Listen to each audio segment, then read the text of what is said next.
सम्पूर्ण दर्शक महानुभावहरूमा ख्रीष्ट यीशुको नाउँमा जय मसीह। साथै तपाईहरू सबैलाई हाम्रो यो हिमाली ग्रेस फेलोशिप च्यानलमा स्वागत जनाउँदछौँ र आज तपाईहरू समक्ष हामी एउटा सानो विषयमा केही चर्चाहरू गर्नेछौँ र मसँग जो हुनुहुन्छ है, म उहाँलाई नै आफ्नो परिचय दिनु हवस् भनी नम्र निवेदन गर्दछु। सायद तपाईहरूले चिन्नु पनि हुन्छ उहाँलाई, उहाँ कालिम्पोङवासी नै हुनुहुन्छ। यसर्थ उहाँको परिचय पहिला लिनुहोस् अनि हामी केही कुरा गर्नेछौँ। सबैलाई ख्रीष्ट यीशु नाममा जय मसीह। म चाहिँ श्रीमती जुलिना सन्ध्याङ हुँ और मेरो पतिको नाम चाहिँ मिस्टर जर्ज सन्ध्याङ। हामीहरू युसिएनआई मैकफार्लेन मेमोरियल चर्चका सदस्यहरू हौँ। धन्यवाद तपाईँलाई परिचय दिनुभएकोमा। र दर्शकवृन्दहरूले पनि सायद कतिजनाले चिनिसक्नुभयो होला।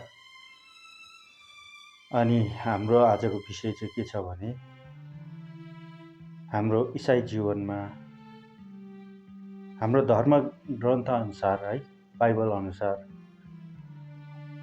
सुसमाचारको विषयमा हामी चर्चा गर्नेछौँ र विशेष सुसमाचार प्रचार गरिनुपर्छ भन्ने जुन हाम्रो प्रभु यीशु ख्रीष्टले पनि भन्नुभएको थियो र यो महान आज्ञा उहाँले आफ्नो चेलाहरूलाई दिनुभएको थियो र त्यही आज्ञा नै आज हामी हरेक इसाई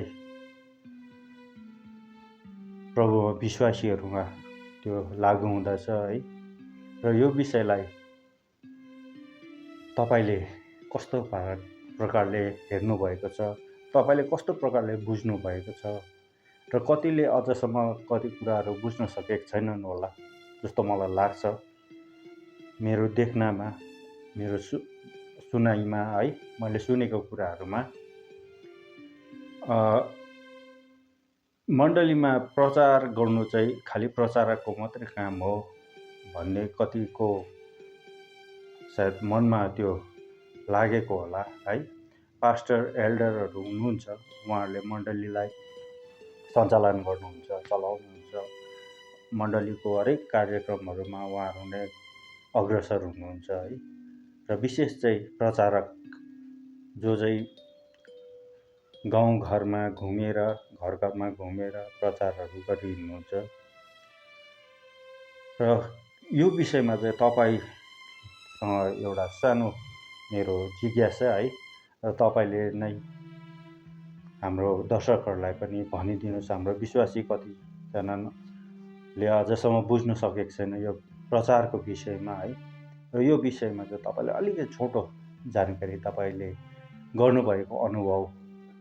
र यहाँ भाइले सुसमाचारको विषयमा भन्नुभयो। आज मलाई लाग्छ कि आज प्रत्येक विश्वासीहरूको चाहिँ हाम्रो मुख्य कर्तव्य, हाम्रो थिम चाहिँ हामी प्रचार गर्नुपर्छ। हामीले पाएको सत्य जिउँदो परमेश्वरलाई चाहिँ आज हामीले अरूलाई पनि, जो अन्य जातिहरू छन्, हामीले उहाँहरूले चिन्न सकेको छैनन् र आज हामीले उहाँहरूलाई चिनाउनुपर्छ। यदि आज हामीले भनेर उनीहरूलाई जताउन सकेनौँ भने, चिनाउन सकेनौँ भने पनि हाम्रो जीवनशैलीबाट, हाम्रो आचार व्यवहारबाट, हाम्रो दिन प्रतिदिनको व्यवहारबाट चाहिँ उनीहरूले ख्रीष्टलाई पाउनुपर्छ भन्ने मलाई त्यस्तो लाग्छ है।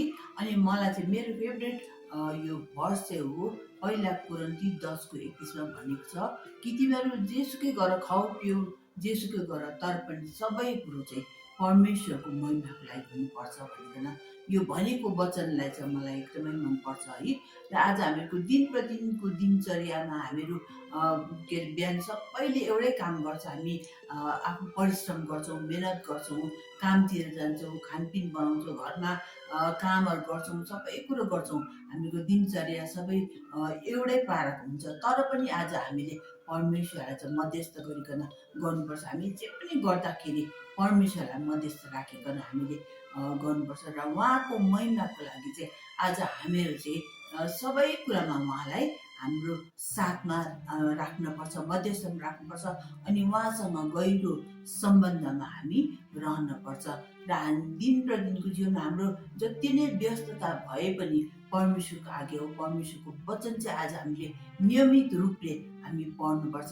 जसरी हामीलाई शरीरको लागि भोजनको आवश्यकता छ, त्यसरी नै हाम्रो आत्मा चाहिँ जब हामी वचन पढेनौँ भने, पठन गरेनौँ भने, अध्ययन गरेनौँ भने आज हामीहरूको आत्मा चाहिँ जसरी शरीर सुक्दै जान्छ अनि मर्दै जान्छ, त्यसरी नै हाम्रो आत्मा पनि मर्दै जान्छ र नियमित रूपले प्रार्थना पनि गर्नुपर्छ, अन्तर्विन्ती गर्नुपर्छ।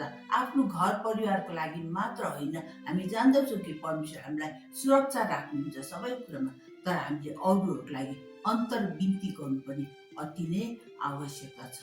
अनि त्यति मात्र होइन, हामीले एकाले अर्कालाई प्रेम पनि गर्नुपर्छ, क्षमा गर्न जान्नुपर्छ। जस्तै दुश्मनी किन जति नै कठोर परिस्थितिबाट हामी किन नगुज्रेका हौँ, तैपनि आज प्रभुको आज्ञा चाहिँ अर्कालाई प्रेम गर, क्षमा गर भनिकन भन्ने भएको यो वचनलाई हामी सिरोपर गर्नुपर्छ है। अनि हामीले प्रचार चाहिँ विशेष आज हामीहरू प्रचार चाहिँ प्रभुले जब स्वर्ग आरोहण हुनको अघि चाहिँ उहाँले मत्तीमा, मर्कुसमा, लुकामा सबैमा उहाँले भन्नुभएछ अन्तिम वाक्य चाहिँ कि तिमीहरू चाहिँ प्रचार गर, सुसमाचार सुनाऊ, देश विदेशमा जाऊ अनि मानिसहरूलाई मेरो नाउँमा बप्तिस्मा देऊ भनिकन भन्नुभएको यो जुन चाहिँ आधार छ, यो जुन चाहिँ मुख्य कुरा छ, त्यो चाहिँ आज हामीले भुल्न हुँदैन। प्रत्येक विश्वासीहरूको कर्तव्य मुख्य आधार चाहिँ यही हो कि हामीले चाहिँ प्रचार चाहिँ हामीले गर्नै पर्छ र यो मलाई यो वचन चाहिँ मलाई एकदमै मनपर्छ कि हामी जे पनि गरौँ तर परमेश्वरको महिमाको लागि। तपाईँले यो जति पनि भन्नुभयो यसमा म एउटा कुरा अझै एउटा सानो प्रश्न तपाईँमा राख्नु पर्यो है।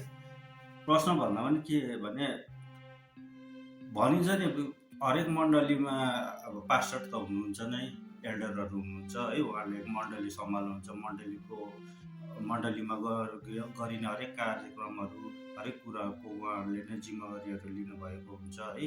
र त्यसमा प्रचारक पनि हुन्छ। प्रचारकको काम चाहिँ खालि प्रचार मात्रै गर्नु भन्ने उहाँहरूले भन्नुहुन्छ है, र प्रचारकले गर्नु पनि हुन्छ। तर मलाई अहिले लाग्छ तपाईँको कुराले स्पष्ट यहाँ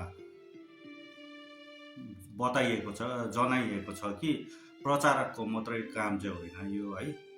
यसमा हामी सबै मण्डलीहरूको पनि ठुलो कर्तव्य हो, किनकि बाइबलमा है, बाइबलीय धर्मशास्त्र अनुसार चाहिँ महान आज्ञा चाहिँ हामीले पुरा गर्नुपर्ने है। र यसमा चाहिँ प्रचारकको मात्रै नभएर बिचरा प्रचारकलाई मात्रै कुदाएर टाढो टाढो बस्ती एरियातिर कस्तो कस्तो ठाउँमा गएर उहाँहरू प्रचार गर्नुहुन्छ, कस्तो डरलाग्दो ठाउँहरूतिर गएर पनि प्रचार गर्नुहुन्छ है। र त्यसमा चाहिँ हामीले पनि उहाँलाई सहयोग दिनु चाहिँ अति नै आवश्यक र हाम्रो त्यो एकदमै ठुलो भूमिका पनि हो। हामीले प्रचार गर्नुमा, उहाँलाई सघाउनुमा, हामीले परमेश्वरको राज्यलाई फैलाउनुमा चाहिँ हामीले मण्डलीको प्रचारकलाई चाहिँ हामीले सहयोग पुर्याउन अति नै आवश्यक रहेछ भन्ने मैले जाने है। अनि तपाईँले भन्नुभएको हरेक कुरालाई सायद अब हरेक दर्शकहरूले, हरेक मण्डलीहरूले पनि बुझिदिनुहुन्छ होला। र प्रचार गर्ने ठाउँहरू धेरै छन् है। आजकल म्युजिक मिनिस्ट्रीहरू छ है, मिनिस्ट्रीहरू थुप्रो छ प्रचार गर्ने। कतिवटा सर्ट भिडियोहरू, सर्ट मुभीहरूद्वारा पनि प्रचारको कामहरू भइरहेछ है। जसमा कि हाम्रो च्यानलले पनि एउटा सिरियल बनाउँदैछ है, त्यसमा पनि यो पनि एउटा गोस्पल सिरियल नै हुनेछ। र यसमा पनि तपाईँले केही भनिदिनुहुन्छ कि यो गोस्पल सिरियलको विषयमा? यो पनि एउटा एकदमै अहिले चलेको, अहिले यङ जेनेरेसनहरूले प्रायः उनीहरूले बाइबलहरू पढ्दैनन्, उनीहरू यो के अरे म्यागजिनहरू पढ्दैनन्, अनि उनीहरूले त्यसमा त्यति साह्रो विश्वास राख्दैन अनि चासो पनि राख्दैनन्। तर प्राय चाहिँ सबै के समय नै उनीहरू चाहिँ यो फोनसँग नै उनीहरूको रहन्छ। उनीहरूको लागि साथी भने पनि जे भने पनि उसको क्लोज फ्रेन्ड चाहिँ उनीहरूको मोबाइल फोन नै हुन्छ। र मलाई लाग्छ कि यसरी नै यो के अरे तपाईँले जुन चाहिँ गर्नुभएको यो जमर्को चाहिँ मलाई एकदम मन पर्यो। किनभने उनीहरूले पनि त्यो यङ जेनेरेसनले पनि यो हेरेर चाहिँ प्रभुलाई विश्वास गर्नु सक्छ। उनीहरूले प्रभुमा नजिकमा आउन उनीहरूलाई पनि प्रोत्साहन गर्छ जस्तै लाग्यो। र यो एउटा एकदमै असल तपाईँले जुन चाहिँ गर्दै गरेको यो तपाईँको जमर्कोलाई चाहिँ म एकदमै आन्तरिक हृदयले म सराहना गर्छु। हजुर, धन्यवाद तपाईँलाई। र तपाईँले यो समय दिनुभयो, यसरी हामीलाई तपाईँको ख्रिस्टीय माया हामीलाई तपाईँले सधैँ दिनुभएको छ, सहयोगहरू पुर्याउँदै आउनुभएको छ। यसको निम्ति तपाईँलाई हामी धन्यवाद दिन्छौँ आन्तरिक हृदयबाट। हाम्रो टिमद्वारा होइन, हाम्रो टिममा तपाईँ स्वयं पनि हुनुहुन्छ है। सायद तपाईँको पनि केही रोलहरू आउनु पनि सक्छ है, हामी सोच्दैछौँ। र तपाईँलाई त्यो रोलमा पनि हामी देख्न चाहन्छौँ, त्यो सिरियलमा पनि हामी देख्न चाहन्छौँ, त्यो दर्शकहरूले पनि देख्न चाहनुहुन्छ होला है। यति भन्दै तपाईँहरू दर्शकवृन्दहरूसँग बिदा चाहन्छौँ र फेरि अर्को पालि नयाँ विषय लिएर हामी फेरि उपस्थित हुनेछौँ। र हाम्रो यो च्यानललाई तपाईँहरूले पनि लाइक, सब्सक्राइब अनि प्रतिक्रियाहरू दिँदै जानुहोस्। र हाम्रो च्यानलद्वारा पनि धेरै आत्माहरू बाँच्न सकेको होस्। ख्रिस्टमा हाम्रो निम्ति प्रार्थना पनि गरिदिनुहोस्। धन्यवाद। जय मसीह।